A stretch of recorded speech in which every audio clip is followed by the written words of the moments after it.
Welcome, today in front of me iPhone 14 Pro, and I'll show you how to link or unlink the Siri from power key button.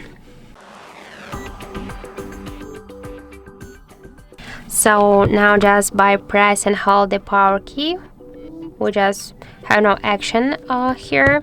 So that's why if you want to use the Siri by press and hold for a while the power key, we should first open the settings application, and then let's just go to the Siri and search section.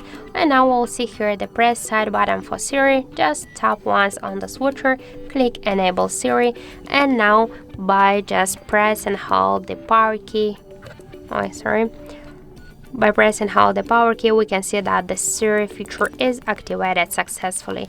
And by the same way, you can also turn it off. Just click once on the switcher and tap here to turn off Siri.